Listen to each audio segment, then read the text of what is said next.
Welcome to Keeping Up with Jones, the Lonnie Jones podcast adventure.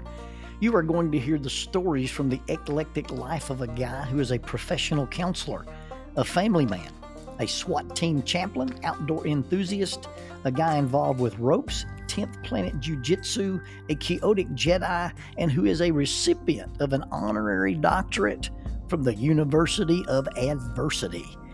Using these stories, we take the facts lead to concepts, and from the concepts we make a variety of life applications.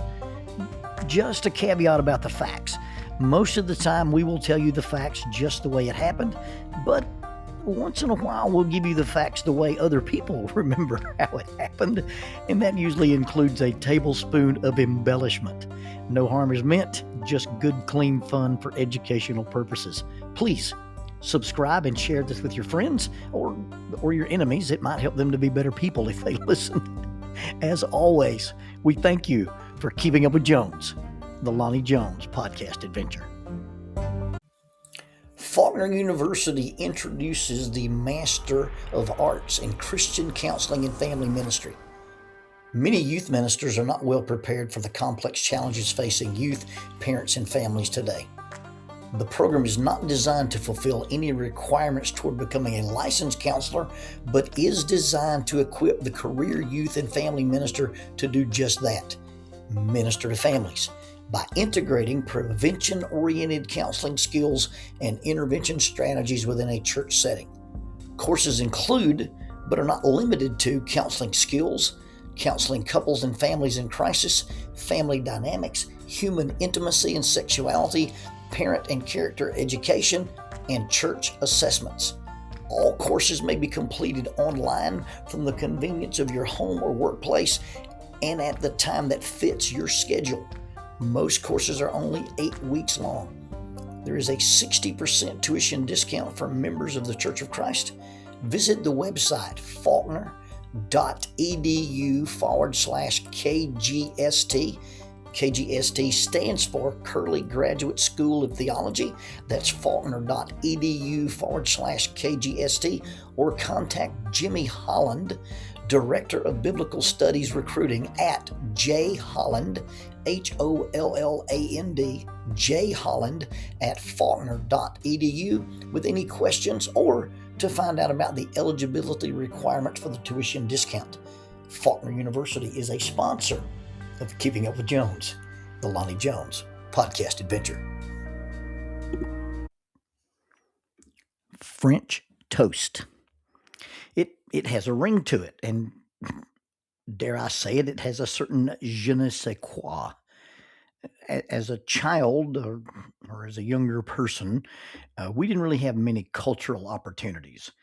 When my brother and I went to Tobago on a mission trip, I believe we were the first people in our family in several generations to leave the continental United States, at least as far back as I knew, since the original Joneses and Mullallies had come here from Ireland several generations before. Our Uncle Ray went to Vietnam, but I do not consider patrolling a river in a gunboat as exotic travel or a cultural experience.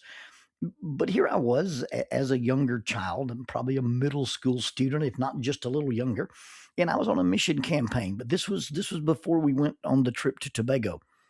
We were knocking doors and inviting people to the beginning of a new congregation. They had built this little church building, and they were going to have a gospel meeting. There were going to be a series of lectures, and then after the lectureship was over, they were going to start meeting there regularly on Sundays. And we were walking around the neighborhoods, knocking on doors, ringing doorbells, and handing out pamphlets, and inviting people to this event, and inviting people to become members or to start attending this new local little church. We were in the Logan Martin area. And I remember there being this restaurant down there, and I think it was called the Big Bull Steakhouse. And our little group of church workers ate a lot of meals there because there wasn't really a lot there in the area. And for some reason, I have this memory that we might have spent the night in the hotel that was attached to the Big Bull Steakhouse. And we got up one morning, and maybe I'm mixing two stories, but anyway, that's how I have them connected. And I'm sitting at this restaurant, and I'm traveling with just my older brother. and there are no adults around. There's no parents. I mean, there's the adults that we were with, but it wasn't like somebody was helping us order. And I remember looking at the menu and seeing the words French toast. Now, I knew I liked French fries, and I had eaten chicken cordon bleu, and that was a winter chicken dinner. I'll show myself out. So my little middle school mind could not even imagine what the French were doing to toast. So I ordered French toast. Up to that point, every one of my days, and I mean every one of my days, started with breakfast. And that breakfast was carefully and lovingly prepared by my dear, sweet mother. She is not a sophisticated cook. Now, she's a good cook, and she fixes things and entertains people, and we've had many guests in our house, and many people have sat down at our table and eaten. But her powers in the culinary arts are not in the realm of entrees, but in the realm of treats. She made a very famous heavy yellow cake that we called pound cake, and we always had pound cake in our house. I carried pound cake to school every day in my lunch. If you were to break into our house, you would get a hug, a slice of pound cake, and then my dad would shoot you. She made this multi-layered chocolate delight called Mississippi mud cake. She made these cookies. She called them lady fingers. They were cookie dough filled with pecans and baked and then dusted in white powdered sugar. We call them sand tarts. She made this chocolate delight called fruit fudge, and then she also made this white airy confectionery thing called divinity, and its name properly describes it. It was divine. And she often just made plain old yellow sheet cakes, and she would make them, and you could ask for your custom icing on them, and she would make those for people for their birthdays, or she would just take them to different people for different occasions. One year, she got a cake decorating set, and she and I made an army of those little icing clowns and flowers. And then after we made this huge sheet of them, we promptly sat down and ate them while watching Kolchak the Night Stalker. But of all the things my mom makes, her most requested and her most famous is her biscuits. She makes the lightest, most delicate little biscuits. She mixes and rolls the flour and dough by hand, then bakes them in the oven. I tried to learn this art from her. And that's when I discovered that cooking was much more art than it was chemistry. I stayed away from cooking as a younger person because I thought it was very precise chemistry. Well, it's not. You know, I watched Jackie cook, and it's a pinch of this and it's a dash of that, and this recipe called for this, but I decided to substitute something in it. I would have never done that because I was afraid I'd blow something up. But Jackie creates things all the time. Well, Mom was basically doing that with her biscuits. And so she was trying to teach me one time, and she said, well, you just mix up this dough and this batter and this concoction, and you mix it up till it feels like this. Well, those delicate, well-manicured lotion hands are made for crocheting, making cards, and holding babies. And they interpret the viscosity of biscuit mix very differently than a man who climbs ropes, climbs rocks, works with cable, and made one of those swing horses out of a tire. I cut that horse out of that tire using some tin snips. I made it barehanded, and I made it out of a steel belted tire. So I never really got the subtleties of how biscuit dough should feel in density and composition, how it was supposed to feel to my hands. At breakfast, as we were growing up, she would serve those little biscuits, and she would split them in half and then place a pat of butter on each of them. And as that delicate, airy bread absorbed the butter, it would turn from white to yellow, and then she'd take a spoon and sprinkle them with granulated sugar.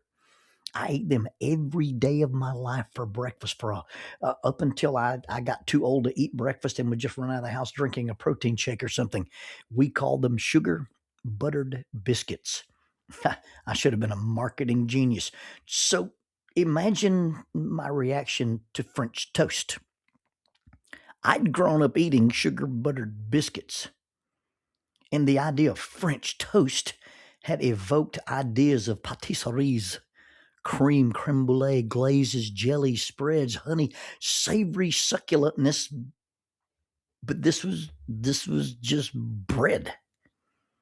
It was loaf bread with butter, syrup, and cinnamon. It was at best some prohibition era, spell that ERA or ERROR, attempt at a hobo substitute for pancakes. It was a very, very poor knockoff of my mom's sugar buttered biscuits. I could have been eating bacon. I could have had the restaurant biscuits and put honey on them, but I had been lured away in my childish mind by the idea that the French could do things with toast no other culture could accomplish or dream of. I never even imagined they could be so disappointing. But to quote the great Ted Nugent when describing a buck deer, he said, if I could tell you about a buck deer, it's just like this. They eat, they pursue women, and they run away, kind of like the French. Well, when I first heard him say that, my moral outrage was dampened by my early experience with French and their toast, so I'll give Uncle Ted a pass. Now, I did have one encounter in college with a young lady named Lady Anderjeski, and she suggested that she thought I would look cute in a beret, which she pronounced beret, and said beret not being a black Ranger beret or a green beret, I had no interest in wearing one despite having received the fashion tip from a co-ed from France. Just a caveat, the Rangers no longer wear the black beret because in 2001 it was made the standard headgear issued to all Army soldiers. The 75th Ranger Regiment was granted permission to wear a tan beret in order to remain its distinct identity. Now, not all U.S. Army Rangers wear tan berets, and not everyone wearing a tan beret is an active Ranger. The tan beret is specific to the 75th Ranger Regiment and Ranger qualified instructors in the Airborne and Ranger Training Brigade. Those who complete Ranger School and get the coveted Ranger tab but not serve in a Ranger battalion, they serve in like a regular Army unit like the 82nd Airborne, those guys will wear a maroon beret. But I digress. French girls, notwithstanding, the whole French thing was very disappointing. And this toast thing was utterly misleading. Or maybe I'm just overreacting. If you order sugar buttered biscuits, what do you expect? Oh, wait, I'll get a biscuit with sugar and butter. If you order food from a drive-through window, you get food handed to you through a window. Refer to the episode entitled The Disaster Burger. So it should be no surprise that French toast involves toast. And toast is made from just plain old, everyday, ordinary bread. And apparently the French soak it in a custard mixture of eggs, milk, and seasoning and then fry it, aka toast it, in a pan. And my naive, uncultured, over-expectant little brain should have seen it for what it was before I saw it. I'm not even saying it was bad.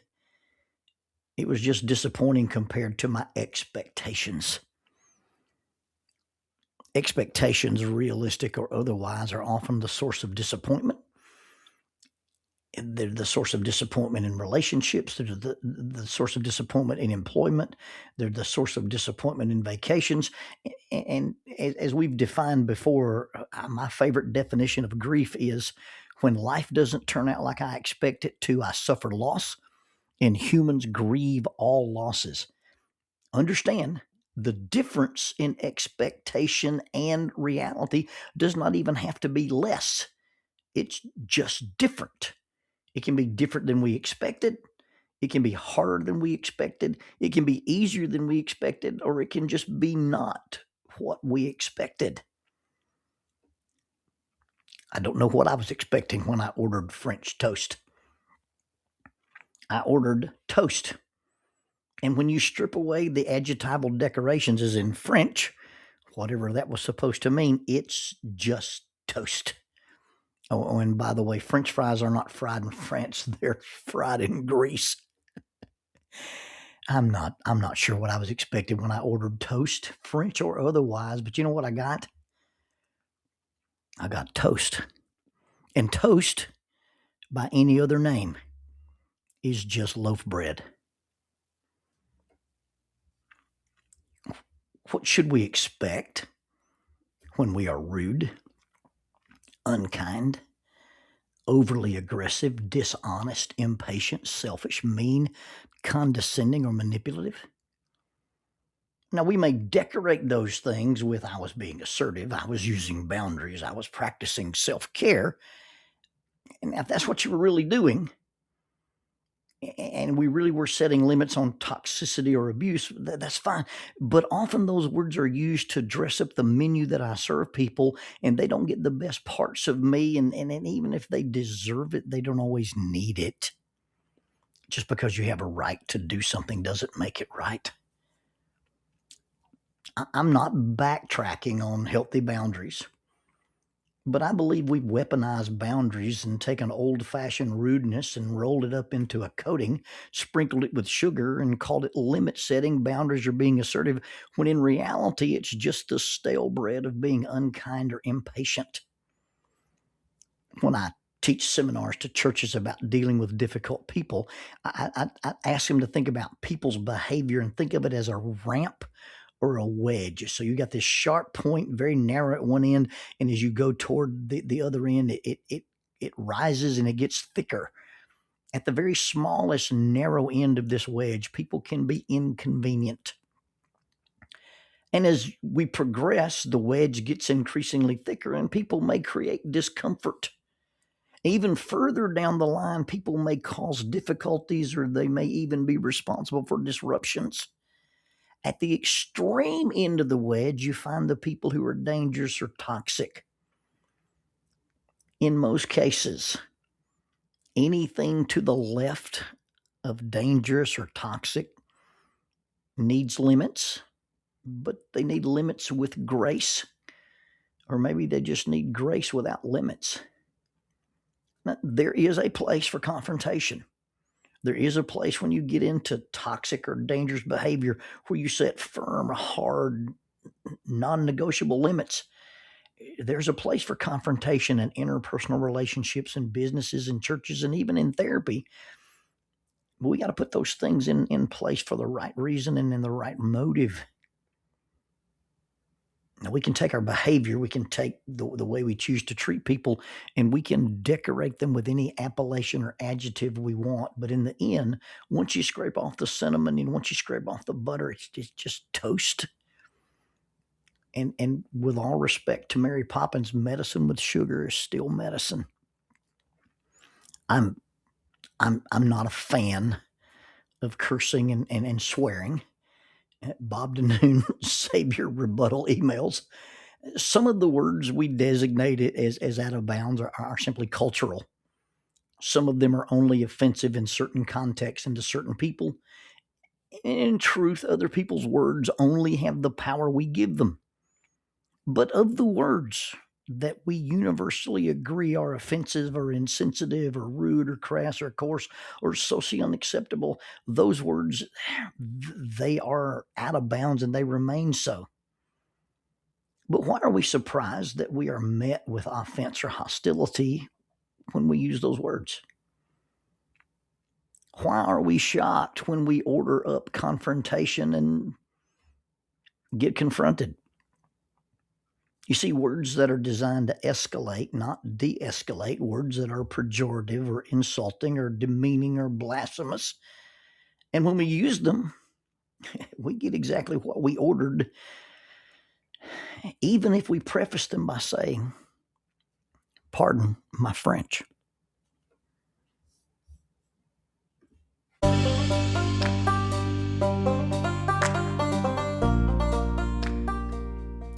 Keeping Up with Jones, the Lonnie Jones podcast adventure, is sponsored by us.